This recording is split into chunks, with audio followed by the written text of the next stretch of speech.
আজকে সকাল সকাল রেডি হয়ে বেরিয়ে যাচ্ছি ব্যাংকে যাওয়ার উদ্দেশ্যে। তো দেখতেই পাচ্ছ রান্নাবান্না না করে চলে যাচ্ছি মা আর আমি সবাই মিলে ব্যাংকে যাওয়ার উদ্দেশ্যে। তো রাস্তাতে আছি গল্প করতে করতে দেখো একটা অটো দাঁড় করিয়ে নিয়েছি। তো অটোর ভিতরে এবার ঢুকে গেলাম। দেখতেই পাচ্ছ তো আমার বোন এদিকে গেম খেলছিল, তাই আমার ভিডিওতে আসছিল না, আর আমি এদিকে ভিডিও করতে করতে ব্যাংকেও চলে এলাম ফাইনালি।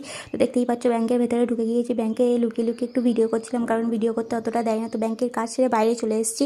তো এই গরমে প্রচুর গরম ছিল, সেই জন্য একটু গোলা কিনে নিলাম। তো গোলা খেতে খেতে চলে এলাম ফোনের দোকানে। আমি যেহেতু একটা ট্রাইপড আর ব্লুটুথ কিনবো, সেই জন্য দোকানের সামনে এসে একটু ভিডিও করে নিলাম ঢং করে। দেখতেই পাচ্ছ তারপরে উঠে যাব অটোতে উঠে এবার আমি দেখতেই পাচ্ছ বাড়িতে চলে যাচ্ছি। তো আমি হেঁটে হেঁটে ভিডিও করে করে সামনে যাচ্ছি, আর আমার মা আর বোন পেছনে আসছিল আস্তে আস্তে হেঁটে, কারণ প্রচণ্ড গরম পড়েছিল। তো যেহেতু আমি স্নান করে যাইনি, তো ড্রেস চেঞ্জ করে আমি এখন চলে যাচ্ছি স্নান করতে। তো স্নান করে এসে আজকে যেহেতু রান্না হয়নি, সেই জন্য আমার হাজব্যান্ড বিরিয়ানি এনেছিল সবার জন্য।